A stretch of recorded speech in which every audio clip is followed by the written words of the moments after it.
right. Love that theme music. It's even sweeter when it's officially football season. That's right. Training camp began for the Longhorns today, and the Owen Texas football team was there. We'll give you all of our thoughts. And yes, Bobby, it's the most wonderful time of the year. I love that, baby, because I'm in a good mood. I'm in a good mood because it's football season. Hope you guys are too. Thank you guys for joining us.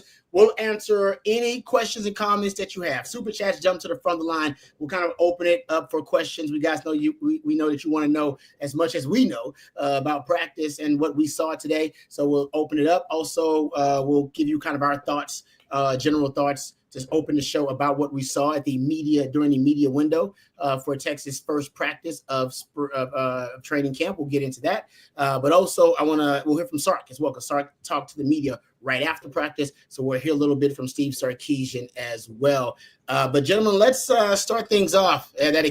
I talked to Coach Akini today too, so I got a little bit of that. I talked to Coach Akini today. Got a chance to talk to Huff Daddy today too. I met the DB coaches for the first time. I hadn't met Kiro Hudson. I hadn't met Mark Orfe. So it was great meeting those guys at practice too. So I'm pumped up. I'm excited. I'll just start it off with you, Jeff, first. And then we'll go to my man CJ here. By the way, I'm lifetime Longhorn Rod Babers, joined by my fellow lifetime Longhorn and young prodigy CJ Vogel, as well as esteemed colleague and good friend of mine, Jeff Howe.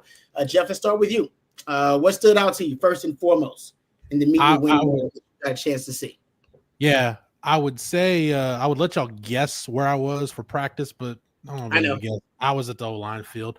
I said like this, the health. I actually wrote this just now, posted my observations over on TexasFootball.com. The health of the offensive line room is good when the number 3 group, which left to right, it was Nick Brooks, Devin Coleman, Daniel Cruz, Jackson Christian, and Jordan Coleman. That line, that number 3 line looked better on the hoof than some number 1 Texas lines I've seen in my years doing this. So life is good in the O-line room for Kyle Flood. There was so much to take in. It was great to see CJ Baxter back at practice. Yeah. Murad Watson passed the eye test for me big time. So did Emmett Mosley and Jack Andrews, but I watched Watson more. But you just look at this offensive line, man. You wouldn't know from the way that group carried itself by how crisp practice was that they're replacing 4 starters and a ton of experience. It seems like Trevor Goosby's taking a leadership step. You can feel Cole Hudson, how he's grown in that area. So I'm just impressed with the development. And granted, look, it's day 1 of practice, but considering I've seen what day 1 brings down the road, and sometimes at Texas it hasn't been good, couldn't be happier with where Kyle Flood's group is right now. That's good. I like that. Man, that's a good place to start too on the O-line, where I think most of the concern is about this 2025 Texas team is, will they be able to replace that continuity and that high level of talent they lost on the offensive line? CJ, I'll throw it to you. What stood out to you, just to kind of start things out? What stood out to you the most when you got a chance to look at this, the first look at the 2025 Texas Longhorns? Yeah, I'll go to the opposite side of the ball. Look, these guys are big. They're bigger. We say this every year. They're bigger than we've ever seen a freshman class come in since I've started doing this, right? Justice Terry, how big he is. We talk about Lance Jackson, who even lost about 20 pounds this offseason. Still 6'6", pushing 6'7", probably around 260. And then Josiah Sharma, to me, oh my goodness. I don't know how that guy enters doorways. I don't know how he walks through the glass doors at Moncrief. I just don't understand. You know how you drive by a car dealership, right? And you got like the 2 main entranceway, but it obviously isn't going to be the way in which they get like all the cars on the showroom. And so there's got to be a secret door or secret little driveway in which they bring guys or cars into the showroom. Yeah. That's got to be where Josiah Sharma enters the room, right? That's got to be where like a Murad Watson or even a Myron Charles, who's up at 335 pounds as well. Like, there's just no way these guys go through the same doors as Arch Manning and Jarrett Gibson, who's a big guy himself. But like these wide receivers and DBs, there's no shot. So they're big. They're big. And I thought Josiah Sharma specifically, that first step at his size, again, pushing 355 pounds on the Texas roster. Yeah, that kid's going to be a player. He's going to be a player, no doubt. But Cole Brevard, again, just another big human, great first step. Kenny Baker mentioned it yesterday, trying to get more time in between nose tackle to the 3 tech, maybe moving around to a 2-eye or 4-eye as well. But they got a lot of size right now on that defensive front. And it goes all the way back to the secondary, Rod, which you got to see a lot of as well. It's a common theme back there. Yep, it's a great point though, CJ. And to your point though about how these guys, how they actually live in the same like dorm as like just the regular size folks, the Gen Pop. I'm with you. I always wondered about that because I remember living in Jester dorm, right? 4th floor, Jester East, and all the football players to start out in Mac Brown's tenure. I don't know if it's still the same way. You had to live in the dorm for like your freshman year, like you had to. You had no choice. And a lot of the guys, the old guys, they would stay in the dorms, or they would have like a place like outside, like an actual place that they shared. Like say they had a roommate in an apartment somewhere, but they would actually keep their dorm. Like they wanted to have a place on campus because trust me, during training camp, you want to have a place where you can just go and sleep during 2 days and in between the practices and go chill. And that's the best place was Jester. But anyway, I always wonder how guys like Sean Rogers, guys like Leonard Davis, how they slept in the same beds as I did. Like they had to get different beds and everything back then. And I'm thinking now they have a bunch of Sean Rogers and a bunch of like big Lens, like this big humans, period. So I know now it's a different age, NIL, so these guys don't have to live on campus and all that. If they do decide to live on campus, many of them do, and I don't know the rules these days, I just wonder, like, they got to be getting specially made stuff in Jester these days. Ain't no way they sleeping in the same stuff that Rod D was sleeping in. They just got to be pushing 2 of those beds together, Rod. Yeah, dude, they're way bigger than we were. And to your point, the DBs are like that too. Cedric Baxter's like that. When Cedric Baxter runs by you, you don't realize how big he is until he runs by you. Yeah. And then you realize, like, he is huge. Like, I'm talking about just overall, like, just the armor that he's put on. And also, he's tall. Like, he's just a big human. And they got big humans. Yes, they talk about it on the offensive line, but they got him at every position now. And I think you're right, CJ. That's what I noticed first and foremost is, like, the size. What did, was it Hugh Freeze that said today? Length and girth. I know people made fun of him because he said length and girth go a long way in the SEC, and everybody just that's what she said jokes all over the place. All right, I get it, and yes, that was brilliant. And I think these SEC coaches are getting paid. He definitely won a bet with that. I don't know how, but he won a bet. But Texas roster, is it not a prime example of that? I mean, it embodies that. It's like there's a lot of length and there's a lot of girth and size. Yeah. With Texas roster at every position. That's the first thing that stood out to me. There ain't no doubt about it. Yeah. Like and then not even go ahead, CJ. I was gonna say, even on top of that, you get to combine that with speed. And I know that's what Chris Jackson talked about with his wide receivers. You gotta be fast to play offense, right? We talk about it, we know DeAndre Moore, we know Ryan Wingo. Look, shoot. Emmett Mosley, a guy that was in the 10.7s in high school as well. Parker Livingstone ran 21.6 his junior year in the 200. There's vertical speed there while also being the tallest group of wide receivers and the biggest group of wide receivers that we've seen under Steve Sarkisian. And that goes for that same conversation on the defensive backside, Rod.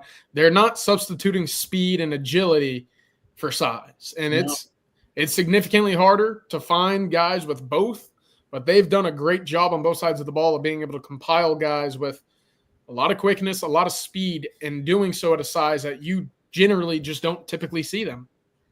Yeah. My man Bobby Petronic asked who was the prettiest big ugly. I tell you what, line or O line, both, right? We're gonna go both here. If I'm kind of with CJ, Josiah Sharma, just the I know people are gonna get carried away by Rod. You mentioned it earlier. Like he's very like Leonard Davis, like just in terms of like how can a human being be like that big and that thick? Like it's crazy. Sharma, Murad Watson passed the eye test for me big time. Yep. And then on the O line, look, man, it's when you go recruit an offensive tackle to be like a franchise tackle, you want him to look like Trevor Gooseby and Nick Brooks. That's what you want him to look like, 100%. Yeah, It's funny, Rod. I on the memory, because I just grabbed a memory card to put in my camera to take pictures of practice today, and the photos that were on the memory card were some from a practice leading up to the 2019 Sugar Bowl, that Texas Georgia Sugar Bowl. And I remember Christian Jones getting off the bus and thinking, man, like Christian Jones is massive. And he is. Christian Jones is a big guy. But in this program, he would I'm not saying he'd be just another guy, but he wouldn't stand out near as much with some of the size that this roster is added. Like you said, it's all across the board. It's the running backs, it's the safeties. It's a different breed of cat Texas has on the roster now compared to even 5 years ago. Yeah, and let me lay this out for my expectations for fall camp, Texas trying to gel that new offensive line. Jeff, I think you laid it out, right? They're working hand in hand with one another right now and just trying to get familiar with the guys to their left and their right. Looking at the size of that defensive line, I don't think, at least not right now, Texas will face any defensive lines as big. Now, will they be as talented, as quick? Sure. Georgia's always going to have those guys. Ohio State is always going to have those guys. But until you get that cohesiveness, until you get that ability to play in unison, it's going to take some time. And my expectation is that we hear a lot, especially early on. That first scrimmage is about 9 days away. It's going to be next Saturday. My expectation is it's a very difficult to move the ball via the ground. Again, that's early on. We'll see if that develops as fall camp continues. But right now I'm thinking it's going to be pretty difficult to move those big bodies early on for that offensive line. I've said throughout the whole spring and summer, I really think this is the most complete roster in the country. And I didn't see anything today that would force me to back off that. As a matter of fact, I feel more convicted about that than I did before practice today. Yeah, it's because of what I saw at the D tackles. I went and looked at the D tackles for a while too, because they were down there close to the DB. So Jeff, I think you were down there too, because the O-line. Yeah, Rod doesn't just watch the pretty guys during practice. Yeah. He went down and watched some of the big uglies. Well, I wanted to see them D tackles. I'm not gonna lie. I wanted to see what they looked like, and I'm with you, Jeff. I came away more than satisfied. Now I know we're not totally banging in full pads yet, but I mean they got some serious options. I thought Cole Brevard looked good. Definitely. He was out there, just to the guys that you guys mentioned, and I was surprised to see how much run they were giving Hero Canoe. Mm-hmm. Yeah. I was surprised by that. I thought Hero Canoe would be a little bit further down. You got Alex January, you got Cole Brevard, you got Murad Watson. I haven't heard Mac Brown talking about he thinks Travis Shaw is going to be an impact player, was underrated. I'm like, man. And then now I'm seeing Hero Canoe also a guy that's contributing. It is I think they're going to be fine at D tackle. Like I said, I don't know if they're going to have a national award winner or anything like that. I'm not sure about that, but I think they're going to be more than fine there, and they'll have depth at D tackle. I mean, legitimate depth, as you call it, talented depth, Jeff. Yeah. And another thing I noticed, man, I was actually talking to Huff Daddy about this. All the assistants they have now. Like, there's so much individual coaching going on, guys. Mm-hmm. It ain't nothing even. It's nothing even like it was when Sark first got here. I think Sark really has now gone kind of all in after watching how the secondary improved so much with the individual coaching last year when they got a nickel coach and then had a safety coach and a cornerbacks coach. He's doubling down on that because now they got Lalen Clark now in there to work with the edges, and then you got now everybody's got their own kind of individual coaching. Off-ball linebackers got theirs, and edges got theirs. Mm-hmm. It is some great individual, very detailed, meticulous coaching going on. I saw it with just the DBs and the D tackles. But I know what's happening everywhere. I saw it on the D-line. I saw Kenny Baker out there. They get so much time to get into the clinical aspect of technique and fundamentals because they have the guys to do it. They have a lot of coaches out there that actually can give those those tidbits and those critiques during practice. We didn't really have that. It was all about, all right, now we get back, we go to meetings, and that's when we'll get the critiques here. We get to watch the entire film and all that. But they get that. Like we got it once, they get the film in and everybody goes to the meetings. We watch the film in practice, but they also get it in practice much more than I remember the early Sark years, or even, of course, my years, but even the early Sark years, there's a ton. It don't stop. Like, it's constant. It is a bombardment of coaching, and I think it's a good thing. Yeah, the what I'll say on that, Rod, is, you know, everybody kind of looked at when Nick Saban left, when he retired, like, okay, who's going to be that next coach that kind of runs the, you know, the analysts? Basically, they have the car wash where you kind of go reinvent yourself. I don't know that anybody's going to be able to do it like Nick Saban, but what it feels like Sark is trying to make Texas is it is a place where if you're a young coach that aspires to be a full-time position coach, a coordinator, you start here. I mean, you know, whether it's been Joey Thomas or Henry Fernandez, I mean, they've already had some guys that were GA or QC guys that are at FBS schools. They're either coordinators or, you know, pass game, run game coordinators, position coaches. And, you know, I think elevating Kenoto Hudson to Nichols coach does that. But man, if you're a, you know, Mike Beaumonte just got elevated to quarterbacks coach. Mm-hmm. So I think if you're a QC guy, you know, those jobs don't pay well and they're not meant for guys to be there for a long time. But man, I don't know if there's anywhere you'd rather be right now than Texas. If you're an aspiring offensive line coach, to get to work under Kyle Flood and not just be the guy that breaks down film and, you know, works with the walk-ons, but like you're kind of going, you know, you're kind of two-spotting everything, and you're getting to work with like a legit group. It's great hands-on training. I think that's kind of what the arc, for lack of a better term, that Sark is taking with the coaching staff. It's not about the car wash per se. It's about, this is going to be a breeding ground for young coaches to come cut their teeth and then go on to bigger and better. Yep, it does seem like that. All right, we got a super chat here. Let's get a super chat real quick. Scott, thank you very much. We appreciate that super chat. Are we going to rotate the tackles in pairs or individually? That's a good question. I feel like usually they do it in pairs.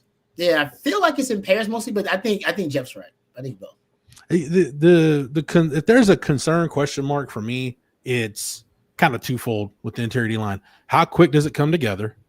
Because, you know, those guys, there's something to be said for guys that have played a lot of football. You know, like Alfred Collins and Vernon Broughton last year. Like, yeah, they were stepping into quote unquote starter roles, but they were recruited together. They've been running on the 2s and 3s together the whole time at Texas. Like, they were ready to be a dynamic pair of defensive tackles. So how quickly does it come together? And then CJ, I don't know if you got to watch it, but Travis Shaw, Rod, we were watching Travis Shaw, and you talked about him a minute ago. Like, it really feels like they're being delicate with him. And I know it was the first day, but I get the feeling Travis Shaw's preseason is going to be like, look, just make sure the big fella gets to August 30th, and we'll, you know, they're not going to wear him down in practice right now. So I think, you know, to your point, Rod, earlier, they might not be in terms of like they might not have that first, second round pick like they had this last year, like with Collins, or even Broughton was a top 100 pick. They might not have that guy, but I think they're deeper than they were last year. I don't think they have it this year, to your point, but I think you're going to see talent that eventually gets perhaps even higher than that top 60, top 100 pick. Look, again, Murad Watson is as advertised, and Kenny Baker, the way that he spoke about him on Tuesday was basically saying, hey, we didn't just get him to come stand in a sideline and look good, take photos, you know, trot out there every now and then. This is a guy that's going to contribute immediately. I think Alex January is in for a big season as well. And we've talked about a Josiah Sharma, who at that size, moving as well as he does, you can't keep him sidelined forever, right? You know, Cole Brevard, we talked about him.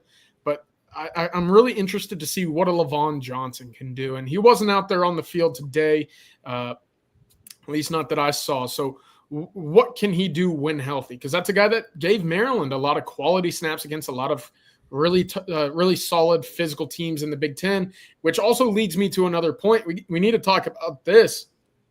But two notables that were not active on the field today. No Jonah Williams, no Cade Phillips. The two were, according to Steve Sarkisian, dealing with a little bit of some hamstring tightness. Sarkisian said afterward that if this was a game week and Texas was relying on Cade Phillips, he would have been good to go and been on the field to play this weekend. Here you see it, the two of them sidelined. They had suited up, had their helmets ready to go, but they were not undergoing, you know, positional drills or individual drills with the defensive backs and safeties. But Jonah Williams is another interesting conversation, Rod, because look, this is a guy that battled a lot of little nicks and dings during the baseball season. And if that's something that continues to linger, look, it's going to be tough to get him back to 100%. Sarkisian and the Texas staff right now kind of dealing with a lot of just oven mitts, as safe as they can with Jonah Williams. Make sure that he is as close to 100% as possible because it's a long season. And that's exactly what Sark mentioned this afternoon. It doesn't matter if we see him week 1, 3, 4, 5, because you don't win a championship until the back end of the season. And that's really when they want both of these guys to be completely healthy and ready to rock and roll. Yeah, Rod, I know sports medicine has come a long way in, the last 10, 15, 20 years, but for a hamstring, is it still just like rest is the best thing to do? Like, that's one injury where the one thing you don't want to have is like a setback or a tweak, because then you start all over back at square one. Yeah. So I had one of those when I first got to the league, actually in training camp with the Giants. It was the first time I ever had a hamstring injury too. Like a major hamstring injury. It's so weird, but you're right, Jeff. It is, and that's the way you can actually re-aggravate it or whatever, re-injure it. It does feel like, oh, I think I'm healed. I think I'm good, and you immediately go back to, all right, I can go do drills. I can get back in the team, all that kind of stuff, and the likelihood of you aggravating that injury again are pretty high. You almost have to wait till you feel 100% and then give it another week or so to completely heal up. Yeah. And I think that's what they're doing with Cade. He basically said if it was game week, these guys will be available, but there's no need to do that. So it's unfortunate that they'll have a slow start, but with Jonah and Cade Phillips, both of those guys, even a lot of these younger guys, and we'll talk about some of the younger guys here in a second. Ideally, you would like the light to come on for them at one point during the season, and them start to earn enough trust where you can say, all right, you know what? Jonah can give me this many snaps in the game. Oh, and you know what? Cade can give us this many snaps. And you'll see throughout the season that happened, right? It happened last year to like a guy like Alex January. He ends up giving you some quality snaps in critical moments, but like nothing serious, maybe 10 to 12 snaps. Doesn't sound like a lot, but for a freshman in a critical moment in a big game, that's experience that you really can't quantify the value of it. Mm-hmm. And I think that's why Sark's like, we're gonna need all these guys, during the season. So, Sark's got the NFL approach. Basically, it's very player centric, and it feels like player friendly. Where no, we'll let the player get healthy. Like just let the player get healthy. Yeah. Nobody gets forced on the field. We don't necessarily need anybody to fight through. And I hope they're like that with CJ Baxter, considering what I saw today. Now, not CJ Baxter should look good. He looked good, but I don't want a setback. A setback means he ain't gonna be available the rest of the year. Why? Don't risk a setback with any of those guys. And I think that's where Sark's mind says, I'm not risking a setback with anybody. Yeah. No need. You're too deep. Yeah, there's no need. You're so deep.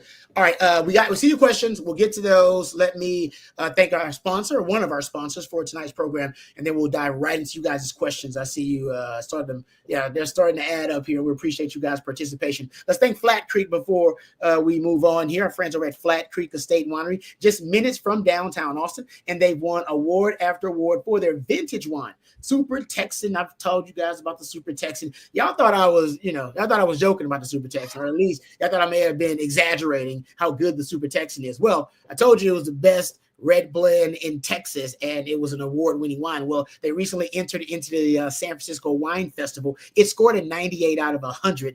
It was named the best top red blend in the country. So no exaggeration. The Super Texan is just that. It is super, folks. Try it for yourself. They have it at your local HEB. They have it at your local Specs.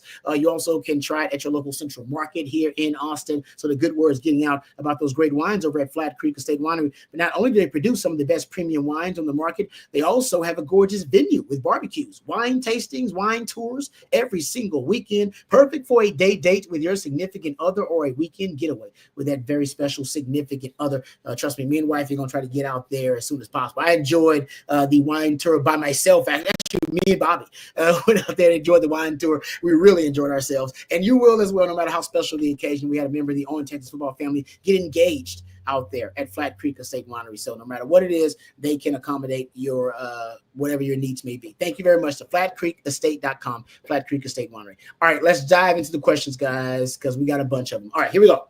AJJ, with how much Nick Townsend has been advertised, do you think we could ever see Sark pull out 13 personnel in the red zone? Ooh, AJJ, now you're speaking my language. I will say I predicted 13 personnel in 2026. I literally recently did that. I talked to Jeff about it. I think your tight end, and talked to CJ about it, your tight end room will be that deep and talented by 2026. Because I'm predicting Jack Andrews may come back. I could be wrong. Like Jack Andrews may ball out and leave. That would be great.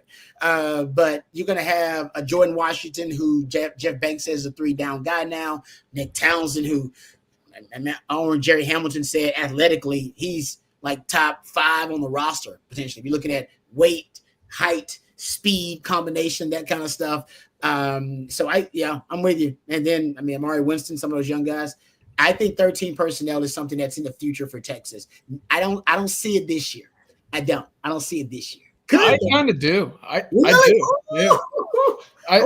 I do, and I say this because, look, we know Texas has struggled in those tight red areas, right? Mm-hmm. And what they do in 23, they went jumbo. We didn't see that in 24, but I'm just thinking, you know what?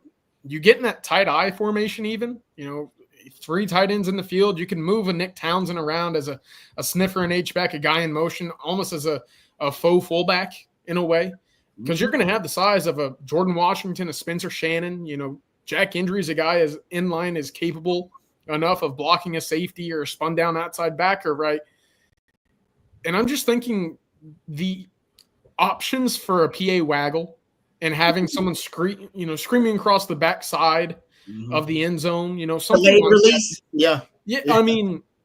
There's so many options there that if you get into a 3rd and 1 from like the 14, if you're even 1st and goal from the 3, get into that situation, and it makes defenses think. And what do you not want to do?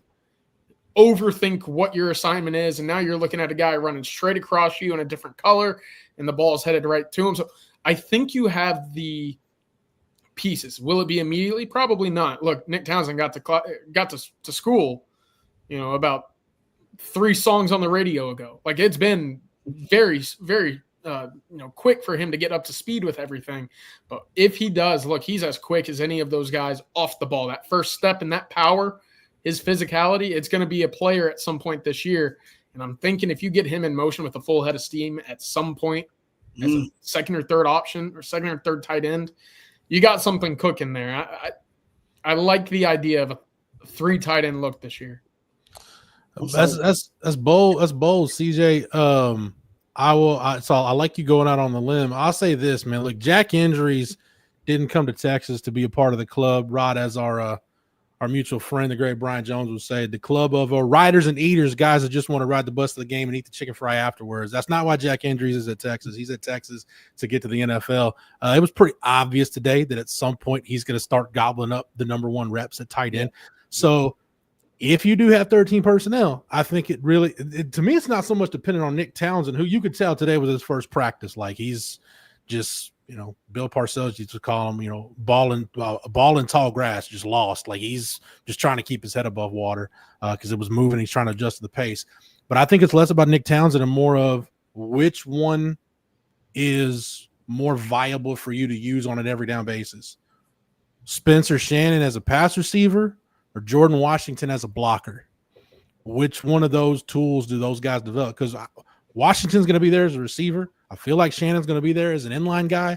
So whichever one happens first, I think that'll determine how versatile you can be. Because then you don't really need Nick Brooks to be a complete tight end. You can just use him, as the 3rd tight end in a package. You don't need him to be a complete guy yet. All right. Thanks for the question, AJ. I like that. That was good, though. And I hope CJ's right, actually. I hope he is right. And he break that. I want more diversity in Sark's personnel groupings. Y'all know that. I hate that basically Sark is 85% 11 and 12. Like, that's it. And then he sprinkles in a little 21 here and then everything. I want them to get real freaky, man. Wildcat packages. Where's the red package he had at Alabama when he had 10 personnel out there? What about the 13 personnel? What about the Big 12, Big 11 package with the extra old linemen out there? I want all that stuff. Trust me, as a defender, you don't want diversity, personnel diversity. You hate it. Because I got to prepare for all those personnel packages, and I got 5 days to do it. Trust me. You like Sark having only 11 and 12 to prepare for. If he breaks out, 13 personnel and then 10 personnel and then Big 11, Big 12, 20 personnel, he would be he's already a nightmare to game plan against. Then you're talking about him you're actually not having enough time to game plan for everything he's going to present to you. I said this years ago, Rod, and the fact that the college football in-season practice rules are still so antiquated, it still applies. The more practice periods I can make you waste getting ready for stuff I may or may not use, I'm already a leg up by the time we get to Saturday. Amen, brother. Amen. I'll tell you, if I was a coach and I had like SEC player, you got Ohio State, you got to win that game no matter what. So do what you got to do. But I would start showing against teams like UTEP, Sam Houston. I started showing false trends. I'm gonna start breaking out in 13 personnel for some random packages. Yeah. Start breaking out and just stuff that I know I'm not really gonna use, but I'm against an opponent that they're an inferior opponent, right? Period. I'm gonna beat them. And I don't really care how much I beat them by. Beat them by 20, beat them by 30, 40, who cares?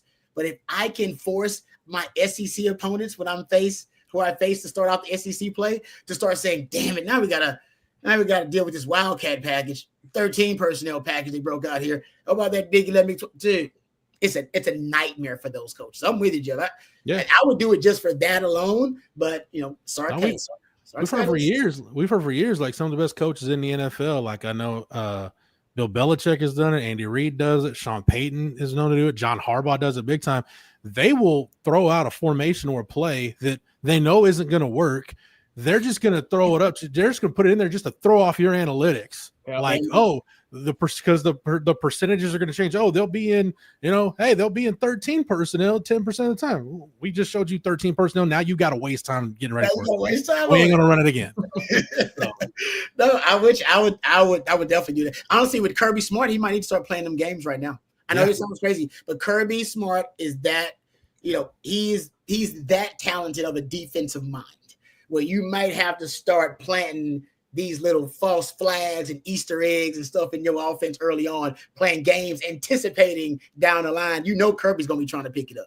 That's why we talked about diversity in the run game. Like your run game last year wasn't to the point where you could just overwhelm people being almost predominantly an outside zone team. If you just bring more variety to the run game, give them extra stuff to plan for, then you can get a feel for where it's going. And I'm actually working on a run game piece right now for ontexasfootball.com. But yeah, I'm with you 100%, Rod. Sark said, the more stuff we can do well, the harder we are to defend. Well, I think you just need to throw stuff out there sometimes just for the sake of throwing stuff out there. And to end the conversation, what did he literally say was the lesson he learned in the college football playoff this year? More stuff. Yeah, we needed more stuff. I didn't have enough stuff. We didn't have enough stuff. I feel like that old George Carlin bit about needing this, having storage facilities. Like, you have stuff. You have a house. You need more stuff. And then you got so much stuff. I need a storage shed, but then my shed's full. I need a shed for more of my stuff. No, the modern take on that would be the freaking iCloud. Which everybody pays for, and I don't even know how to access it. I don't even know what the hell it is, but all of my stuff's in the cloud. And I'm like, what? No, I don't even know. Anybody know how to access the cloud? Can you get the cloud? I don't even know how to access the cloud is one of those conversations in my house where my wife's like, well, did you put it in the cloud? I don't know. Did you back up your phone? I guess. I don't know. I think it's in there. I think everything I do goes to the cloud. So maybe. Yeah, with that. All right. Landon here with a super chat. Thank you, Landon, for the super chat. Says Rod, with Arch, are we going to see more full field progression concepts, or will Sark simplify reads? Do you have confidence in Cole Hudson? I actually think you're going to get a more sophisticated passing game with Arch. I do think you'll have more full field progressions. I do think you'll have traditional play action where he can turn his back on the defense, which is something you didn't do a lot with Quinn. So I think ultimately I think it'll be more sophisticated. He'll still have the hacks and the cheat codes for his quarterbacks. He'll still make the quarterback position easier to play. But I think ultimately that it's going to be, like I said, more advanced because Arch is a much more advanced quarterback in terms of reading progressions, getting deeper into progressions, and getting through them quicker, which is also think I'll translate to better success in the red zone.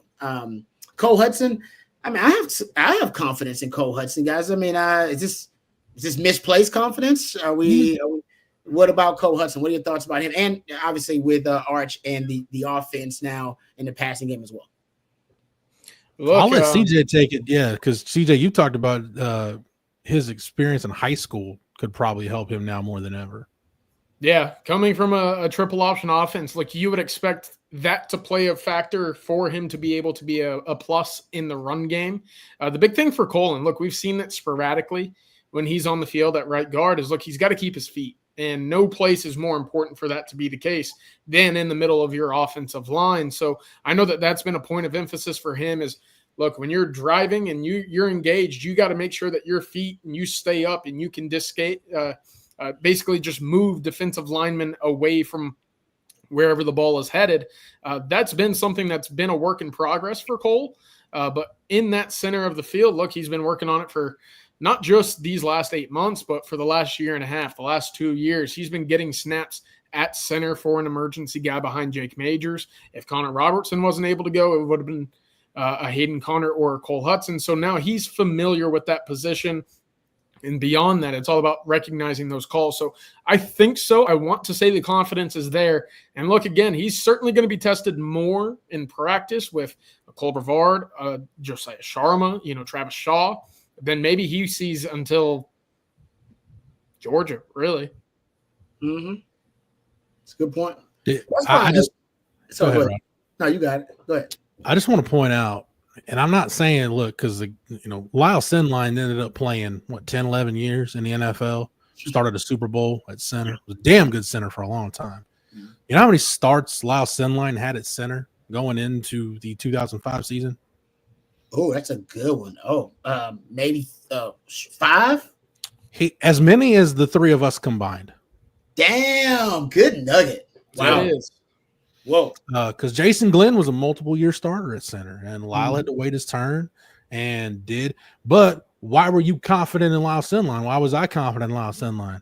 Because he had Casey Studdard and Will Allen right beside him, and Justin Blaylock was on that line, and Tony Hills was a backup on that line. Hey. So, yeah, it's that 2005 offensive line was awesome. But, I mean, so to me, it's less about – it's not so much to have confidence in Cole Hudson because look, I don't care who you are at center. Even like if Jason Kelsey talks about struggling with this, anybody can struggle with it.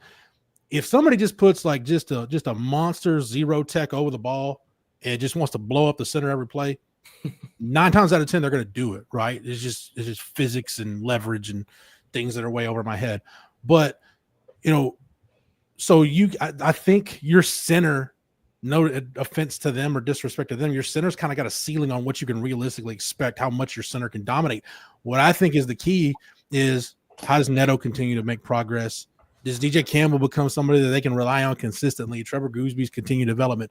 CJ, we heard Kyle Flood talk about it, and based on how the reps were divvied up today, that right tackle battle, look, Brandon Baker had a really good second half of spring, but I don't know if it's to light a fire under Brandon Baker or just to reward Andre Kojo for the strides he's made, but that right tackle job is not, as of today, it's not set in stone that Brandon Baker is going to be the starting right tackle. Kojo still has a chance to go win that job. Now, how great are the odds? I don't know, but it's not. So there's still work to be done. And you've got enough guys that are in now or never mode on that offensive line. Like I think Jaden Chapman's probably in that mode. I think you could argue that maybe Connor Stroh is one of those guys that I think you're going to see some really good competition with the O-line throughout camp. Yeah, and look, I from across the field, I heard Coach Flood getting after a couple offensive linemen. So that's going to continue to be the case. Find the best 5. Is it the 5 that we're entering camp with right now? We'll have to basically wait 30 days because, look, Nate Kibble's been the guy that's pushing, a lot of these guys at guard. We hear a lot about Connor Robertson. We hear a lot about Daniel Cruz pushing that center spot. And look, the elephant in the room, Big Nick Brooks, could he even factor into not just the right tackle position, but if he's one of your best 5, look, there's been case studies with Kyle Flood and guys that he's used first year as a guard and then bumped out to tackle afterward. Nick Brooks, I don't think it's crazy to say could be in your best 5 right now.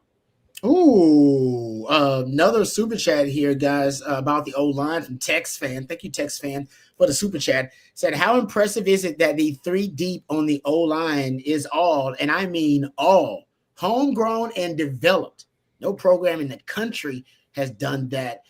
Kyle Flood and Hookham. Thank you, Tex fan, for that. That's a good point. I mean, Texas has not relied on transfers on the O-line at all. And they haven't had a lot of attrition. They've actually been able to keep a lot of these guys in the basically in the system to get them ready and strength and conditioning and get them on the right nutrition and all diet and all that kind of stuff. Yeah, I mean, is Texas really unique in that? It's probably only a few schools in the country that can totally rely on homegrown, the luxury of relying on homegrown talent on the O-line.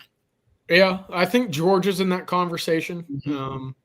Alabama, interesting because they signed Caden Proctor at a high school. He goes to Iowa for basically a cup of coffee and then transfers back. So I'm trying to think of other offensive lines where 100% have been homegrown guys and come up through the system. Oregon obviously added Emmanuel Pregnon, who out of USC, who actually visited Texas in the spring. Ohio State has 2 transfers this year on their offensive line, one of which from Rice, who they believe is going to be a really solid addition to their line this year.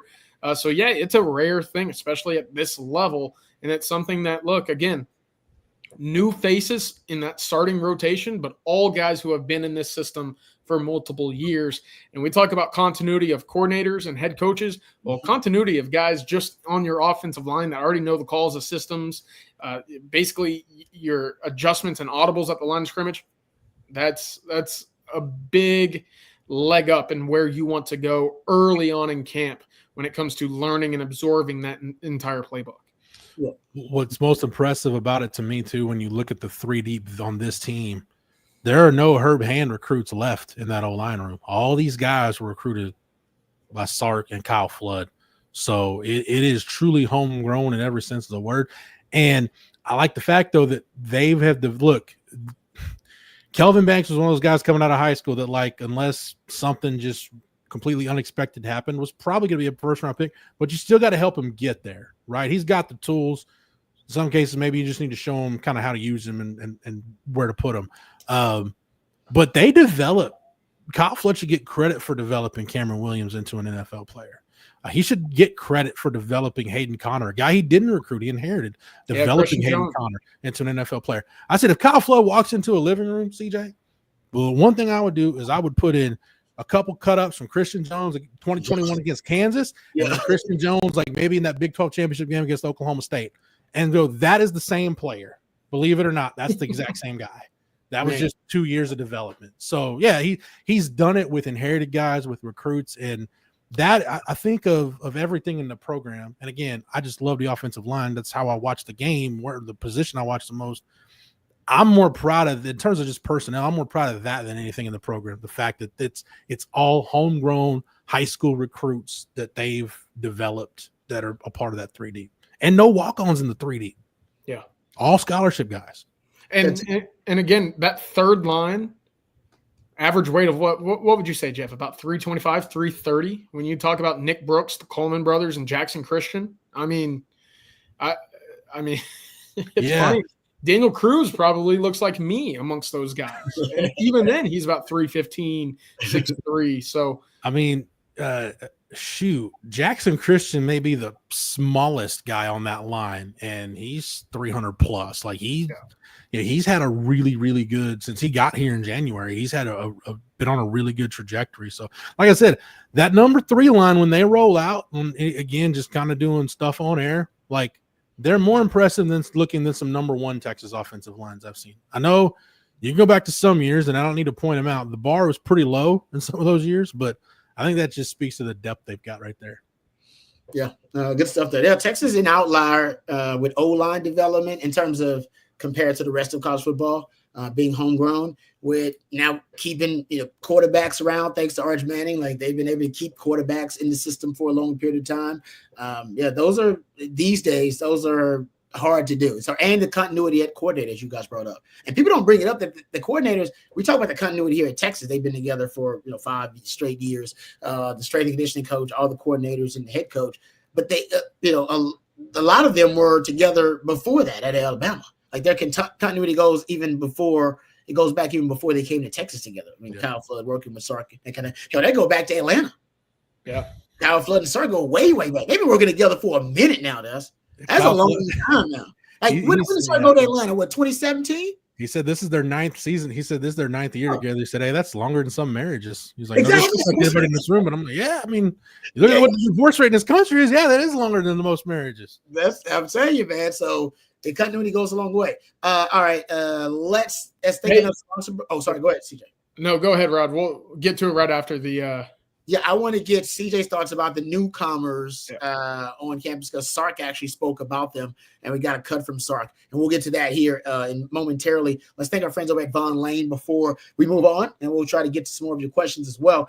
You got to get to one city or another city in Texas, right? You're trying to drive or whether you're trying to fly, it can be a bit of a hassle. It can be very stressful and a bit of a toss-up. Do you deal with the airport chaos and hope your flight isn't delayed, or do you brace yourself for hours behind the wheel, battling traffic and burning an entire day of productivity, dealing with road rage and all this other nonsense? Well, the third option is the best option. It's Von Lane. Von Lane, folks, it's a luxurious ride. No matter where you are headed, you will enjoy the trip. That's the best thing about Von Lane. You arrive at a luxury hotel terminal, no TSA lines, no long-term parking lots, just a seamless boarding experience that takes minutes, not hours. You settle into a plush leather seat, just one of 22 oversized first-class seats with 140-degree recline so you can sit back, relax. They got leg rest and a cabin attendant serving complimentary snacks, beverages, and on select trips a full meal if you'd like. If you need to relax, that's easy. You just sit back and enjoy the ride. But if you want to stay productive, like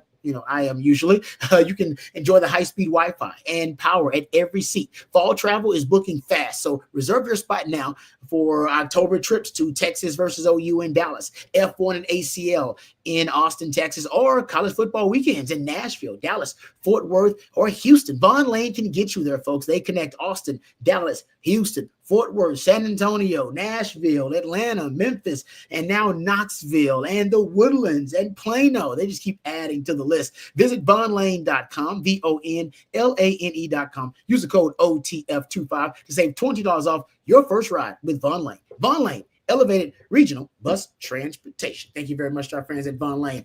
All right, CJ, you actually got a chance to go to Sark's post-practice media availability, and there was a lot of conversation about the newcomers on campus, from the young bucks coming in with the latest recruiting class. You got transfers coming in, and you thought Sark had some interesting things to say about that group. Yeah, he named a few guys. The first, Dalen McCutcheon, is kind of where that question went and started. Mentioned, look, he's been a guy that's hit the ground running since the moment that he arrived in campus. He said Michael Terry had his best practice as a Longhorn as well. I know that might sound like coach speak, but look, seeing Michael Terry run around today, again, impressive. It looks like a guy that's more familiar in the system.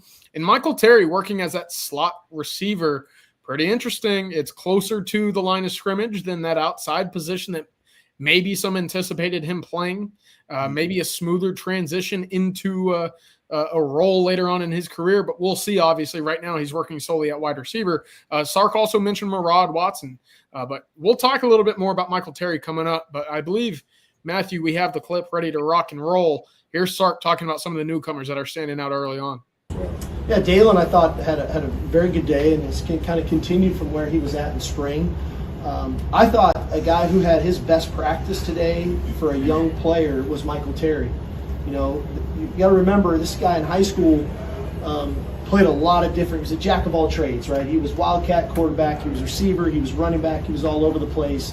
And so spring was, I would say, difficult for him. The transition, graduating high school early, getting here, playing a position, and really detailing the position. I didn't think we saw the best version of him. Today, I saw a really good version of Michael Terry. He looked fast, he looked physical, he looked strong. So that was really encouraging. Jumping around. I know this guy is a second-year player, but he's new to us. First time I saw him, I think Murad Watson looks great. I think that's been very encouraging on that front.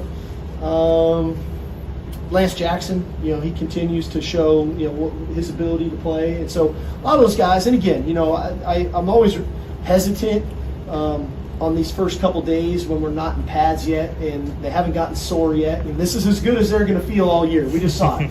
All right. And so now the bumps and bruises and things are going to start to kick in, and then now you see how guys respond to some of that adversity too. So yeah, good stuff there. I know we talked about Murad Watson earlier in the show, but to hear that about Michael Terry, to hear that about Daniel McCutcheon too, the two of those guys, it's been a longer road to get them on the field. For Terry specifically, that's a great positive in my eye. And who knows what his role might look like, but starting out practice number 1 of fall camp on very much a hot note. Yeah, he's got to play in that slot though, right? So if obviously right now he's just learning the wide receiver position, but thinking long term, if you are trying to reach his potential, weaponize him in the offense, you need to be able to move him around the formation. He's got to go from the backfield to the slot and be able to put him in line, all these different things. So he's got to be the slot guy. You want to learn all the spots, but when you ideally want him as a featured piece in the offense, he's got to be in the slot so you can move him and shift him. I'll say this, given the way, I'll watch the receivers for a little bit, given how Chris Jackson and Sark were coaching him. I mean, they're coaching him hard. They are fully invested in Michael Terry as a wide receiver. He's going to be given every opportunity possible to prove himself as a full-time wide receiver first and foremost. I feel 100% confident about that after today. And honestly, compared to, and I know it was his first practice and he's a spring enrollee, but man, compared to the guy I saw in the spring, miles ahead of where he was. Yeah. Well, he's one of those guys. That's what prodigies do, right? I mean, their rate of development is a little quicker. Everybody's learning at the same time, but doesn't mean that they're necessarily mastering that skill at the same time. Doesn't mean they're not going to regress. A lot of times with the prodigies, they say this about Arch, they don't make the same mistake over and over again. Young players do. I did. I was not a prodigy. So let's take WTP's question in the super chat. Thank you, WTP Sports Dudes. We appreciate it. He says, can we get 6 to 8 wide receivers in the circle of trust? The last year was the deepest the circle of trust ever had gotten since Sark has been here, right? You had Bond, you had Golden, you had Wingo, Bowden jumped in there. Moore was in that circle of trust for you. I mean, you were five deep in the circle of trust. Hell, honestly, if you really think about receivers, Jaden Blue kind of fell in there too. You had a deep circle of trust in guys. And Gunnar Helm, if you want to look at all receivers, but the wide receiver, I think 5 is the most we've seen at Texas, and I don't think you're that deep this year. My top 3, I think. Listen, I know I like Emmett Mosley from what I saw from Emmett Mosley. I think 4 is the number this year for the circle of trust. Starting with, DeAndre Moore, Wingo, Parker Livingstone, Emmett Mosley. I see it kind of, I see a significant drop-off after that 4. Yeah, I wonder if Daniel McCutcheon, just out of necessity for the slot, plays into that. But I'm with you. 4 is that number. I don't see 6, not yet. Towards the middle of the season, perhaps, but I think Aaron Butler has a ways to go. I think that some of these freshmen have a ways to go in terms of just being a reliable. And look, we hear the T word a lot, Rod. You got to be able to have that trust of the coaching staff. And Jeff Banks mentioned it more than just about anything else. If you want to get on the field in special teams and be a player there, trust is what you have to have. And no one kind of stood out to me more in that trust factor than seeing Daniel McCutcheon be that number 2 punt returner today, right behind DeAndre Moore. So that's a pretty interesting nugget as well. But that's really where I think the line stops, is at 4, maybe 4.5. We'll see as the season progresses and fall camp continues to carry on. Maybe talking about 6, I think you're at least halfway there. I think with Ryan Wingo, DeAndre Moore, and I'm going to go ahead and put Parker Livingstone in there. Yeah, definitely. You're halfway to 6. So I like it's not impossible, but it's probably improbable. Yeah. And Sark, with the way Sark uses his tight ends, I don't know if Sark will ever really get that deep. At Bama, he had 4 first rounders, so that's pretty damn close. He got to 5 at Bama, but when you got 4 first rounders, that's just the first world problems, right? You got to deal with. I don't know if he'll ever get that deep here in Texas. I don't know if you'll ever get, in terms of rotate, you have the depth, but the guys he trusts, I think he will be the 4 to 5 guys. Last year, like I said, I think that was a bit of an outlier because you were really deep at wide receiver and you had a lot of injuries at running back. I don't know if you'll get that deep again. We shall see. The other part of that too last year was, Isaiah Bolden got banged up Isaiah Bond got banged up during the year. That's true. Needed Silas Bolden. And Jaden Blue emerged because you had some Ryan Wingo got nicked up. Right? It felt like Ryan Wingo was nicked up. That freak deal in Vanderbilt game against Vanderbilt. Yeah. After that, he took a while to come back. So it was almost by necessity that you had to expand it last year. My big thing is, that Jaden Blue role, I don't know. You don't have that kind of receiver in terms of a proven commodity, and you probably don't have that skill set in your program right now. My thing is, as my dog is going crazy at the door, I apologize. But my thing is we've heard they've got like a specified role for Ryan Niblett, and I'm really excited about Christian Clark. Can you maybe moneyball the role, the Jaden Blue role, with a couple of different guys? Yeah, Nibbler could be the vertical guy for you a little bit. Those wheel routes and the Texas route they like to run with Jaden Blue, those vertical routes downfield. Maybe he can be that guy. All right, let's thank another sponsor before we get closer to the end of our live stream. But we got some super chats and questions we'll get to before we end things. Let's thank our friends at South Point Dodge. Texas football fans, you can score an easy extra point this season when you get to the point with our friends at South Point Dodge. South Point Dodge has over 600 vehicles in stock right now, including the all-new 2025 Ram 1500. Get the real deal today and drive away in the all-new Ram 1500, proven to last. Plus, right now at South Point Dodge, you get employee incentive pricing. That's their fancy way of saying you pay what the employees pay. You get the employee discount right now at South Point Dodge. That's the real deal, and you won't find a better deal anywhere else. You can go see them off of I-35 in South Austin, or you can go online at southpointdodge.com and check out their fantastic inventory of 600 plus vehicles there as well. So don't forget, southpointdodge.com. That's where you go, and you also don't forget about that employee discount. You won't find that anywhere else out there. southpointdodge.com. Thank you very much for sponsoring our Wednesday night live stream. All right, getting back to super chats. Justin, thank you for the super chat. Appreciate the kindness. He says, I got in a little late, but what was your favorite thing from practice and anything that surprised y'all? Anything in it? All right. Favorite thing from practice, guys, or anything that surprised y'all from the look you got of the Longhorns today? Jeff, I don't think there was anything super surprising for me. The one thing that I really enjoyed seeing, though, was after the quarterbacks and that first group of wide receivers ran their routes on air, they kind of sit back and watch the other group of guys go. And, there were times in which there were some celebrations from Arch Manning as guys, his quarterbacks go 4 for 4, 5 for 5 with the specific position group or wide receiver group running their specified routes. That's cool. I like that. I think it sets the tone for the practice. Sark also mentioned, hey, we got to get these guys ready for what they'll see in the SEC, and that's a Colin Simmons. That's Nathan Burke. That's guys that are going to not just whoop their tail on the field, but let them know about it and get in their ear a little bit as well. Sark mentioned that in the press conference. So making sure that their offensive line knows what it takes mentally to be ahead of the curve, but that competitiveness that we talk about, ironing, sharpening iron, that's a big part of fall camp, and they're certainly looking for it right now and trying to find it early on in camp. Yeah, he says they want them to get nasty, right? He wants to show a little nasty with the tackles. And he said they get feisty, and he actually said he wants them to get a little feisty because he wants them to see how they play when they're aggravated or when somebody's talking trash to him. So I think I like the way they're doing this. They're probably telling Ethan Burke and Colin Simmons, no, I need you to go at him. I need you to get after him today. And I need you to tell him about it the whole time. Yeah, let him know. We want to see how he responds. I love that. That's a great mentality, Jeff. You're an O-line guy. I love it. Iron does sharpen iron. Yep.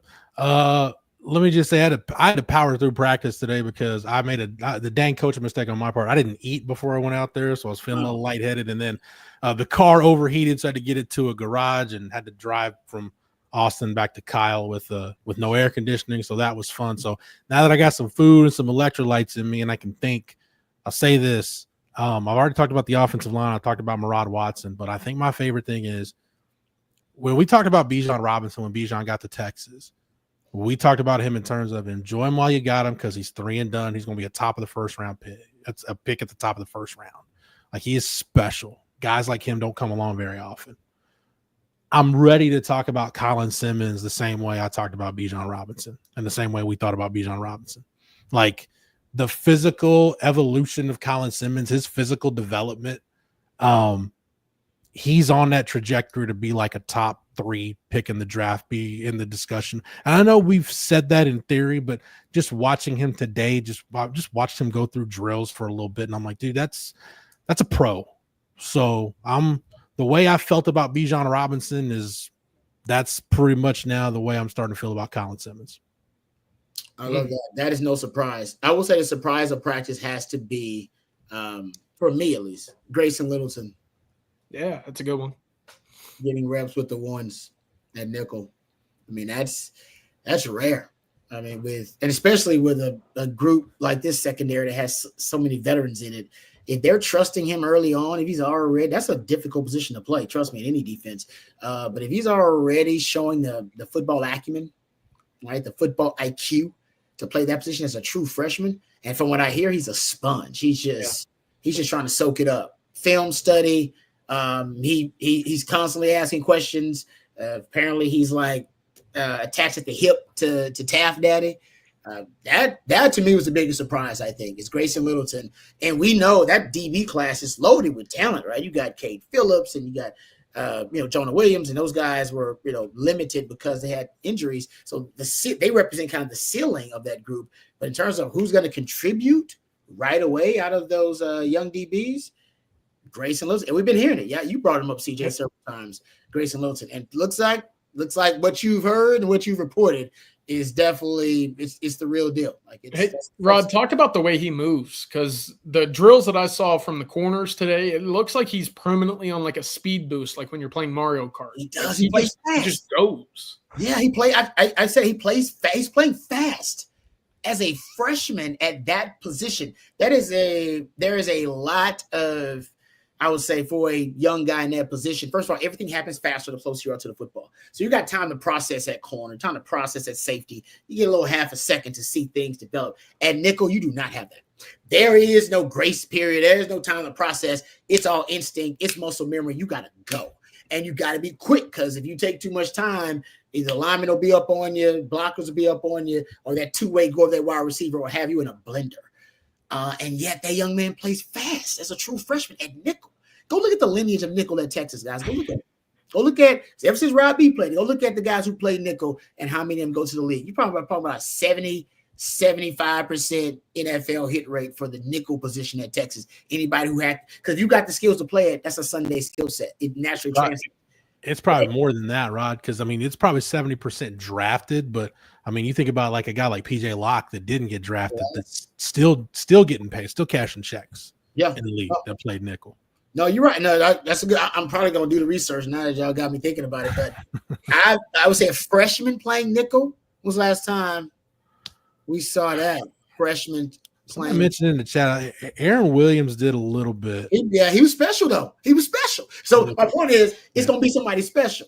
Yeah, it's a special dude who's going to do it, and those were special dudes, man. Both of them. Rod, didn't Dorian McCullough play some nickel as a freshman? He did. I mean, I started at nickel as a freshman. I think I started like 3 games as a nickel. But like I said, I'm not saying I was special, but I was a good player. So my point is, the basement for this kid right now, the floor for this kid, if he does end up getting any starts at nickel at Texas as a true freshman, that's a pretty high floor to start with. Yeah, get his painting ready for DBU room. Bro, I'm telling you, man, that's crazy. And we look at that class. We look at Jonah Williams and Cade Phillips and go, whoa, those are the high ceiling guys. And now you're talking about a player like Grayson Littleton, who may be the one that contributes before any of those guys. I mean, I think it's remarkable. So that was the big one for me. Brent, I see a question here. Thank you, Brent, for the super chat. I see a question. It says, Derek Williams, if he's healthy, I believe he's all SEC caliber. I prefer to see him out there all game and not situational. I agree. I think he's a starter, Brent, when he's healthy. Yep. When he's healthy, he's a starter. I don't think he's completely healthy now. But I think he will be early in the season. He'll be completely healthy. But I agree. He was actually your best alley cat before he got hurt. I mean, alley cat means a guy who runs the alley, can play the run from depth, can play the run from 10 to 12 yards to safety. He was your best at that. And I even said when I was watching his film coming to high school, I said he probably can play nickel if you need him to. I mean, he has got that kind of hip flexibility. And turns out they're doing a lot of funky experimentation right now with safeties and being able to do nickel stuff. I think they've experimented with a 3 safety package because their safeties are just right now. I think they got 3 all conference caliber safeties in Jelani McDonald and in Taft and also in Derek Williams, possibly. I think they might have a 3 safety package potentially, like a defense, not just a big nickel like they have. I'm talking about like 3 actual just safeties like Dan Quinn uses or like Jim Knowles uses. Yeah, I think Derek Williams is an interesting case study because, the way that he plays as physical as he does, coming down, kind of just screaming down the field, you see him physically, it doesn't line up with the way that he's built. He doesn't have that Jelani frame. And again, Jelani, the way that he's transformed his body from the spring to today, completely different looking player. And he was already a good looking athlete. But for Derek Williams, still a bit stringy, right? Still looks like he could add about 20 pounds. And I know that the knee has been something that's lingered. Obviously, he's working back. I would say he's about 75, 80% right now. He was I would say partial participant. He went through drills and those individual drills with Dwayne Aquina, with Kenoto Hudson, with Mark Orfe today. I wouldn't say it was game speed or anything close to that. And I also wouldn't say I'm worried about his availability for the Ohio State game. I know it's still a ways away, but the path that he's on right now leads me to think that, okay, maybe he's in a green jersey for scrimmage 1. Maybe that's off for scrimmage 2, and you get to see him hit a little bit. But the way that he plays football, as physical as he does, remember before he got hurt in that OU game, he had a forced fumble, on a play in which he just put his helmet right on the football and had a great lick, and the ball pops out. That's just the way he plays ball. You get those New Orleans defensive backs, Rod, and they think differently, right? They're wired differently. So I'm excited to see Derek Williams once again, and it's again that body frame, the way that he plays football. I'm just hopeful he stays healthy all the way through. One of the many advantages to Dwayne Aquina coming back is one thing. Rod, you were in that room. One thing Coach Aquina loved doing was cross training guys. They just try to maximize, just get your best on the field at all times. So I think we talk about all the different guys working nickel, and some guys are working safety and nickel, or nickel and corner, or corner and safety. I hope that continues. I hope that trend continues, just to make sure whether you're nickel package, dime package, whatever, that at all times you've got your, and it may be opponent specific, but at all times you got your best 5 or 6 DBs on the field. Yep. I definitely think that. And I think I heard PK say it, and I want to say it was either Hudson or Orfe. They both said that at the media. We're trying to get our best 5 out there. All right, last question here. Isaiah wants to know, how is Terry looking? Which one? Just we talked about Michael Terry. I will say that CJ just did a great breakdown about Michael Terry. So Isaiah, even if you're talking about Michael Terry, just rewind a little bit if you didn't hear that, because CJ gave you a great breakdown. Can we assume he's talking about Justice Terry here, and then tell you what?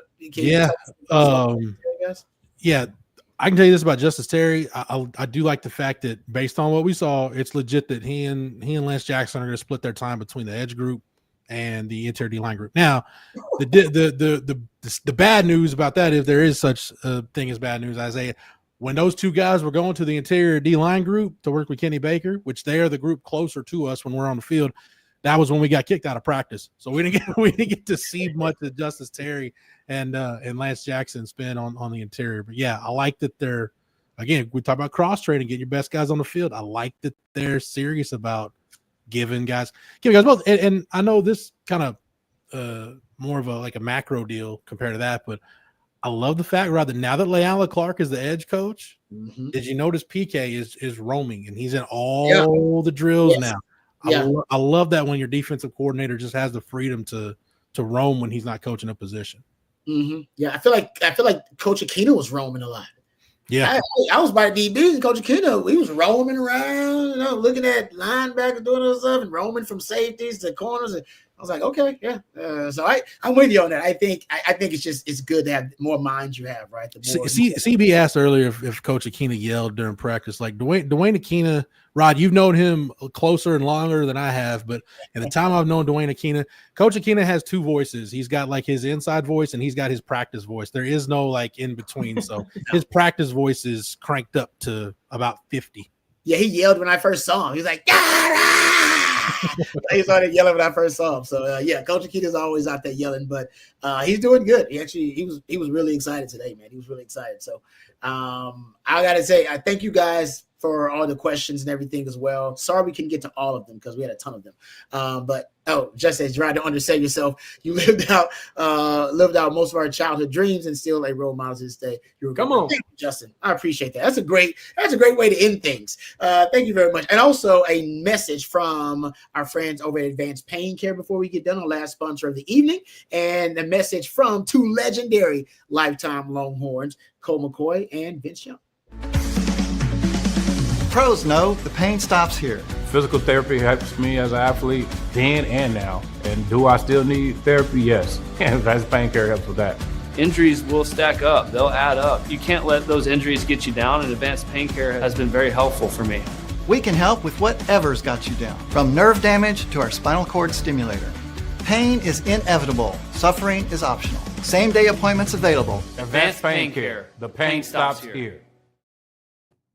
All right, thank you to our sponsors at Advanced Pain Care. Thank you to our friends over at Von Lane, vonlane.com. Use that code OTF25 to get $20 off your first ride with Von Lane. Thank you to Flat Creek Estate Winery, flatcreekestate.com. And thank you to our friends over at South Point Dodge, southpointdodge.com. Guys, you had so many great questions, and I apologize. I wish we could have gotten to more of them. But if we missed any of your questions, please direct them to the gentleman at Coffee and Football bright and early tomorrow morning. That'll be at 8:15 with Bobby and Jerry. And you can direct them to actually the winning drive as well, 3:15 tomorrow. It'll be CJ. Actually, it'll be Jeff. I think Jeff's stepping in, right? If I'm not mistaken. It'll be Jeff, myself. You'll have Coach Shipley on there as well. And we'll be ready to answer your questions too. And we got another media window tomorrow too. So we'll have more practice to talk about, more practice nuggets. Like I said, thank you guys for your participation. Great show as always because of you guys. Thanks, Jeff. Great job as always. Thank you, CJ. Appreciate your expertise. Thanks to Matthew behind the scenes. He is truly the real MVP. He's been working harder than anybody today, by the way, as always. So thanks to all of you guys, and for Jeff and for Matthew and for CJ. I'm Lifetime Longhorn Rod Babers. Until next time, hook 'em horns.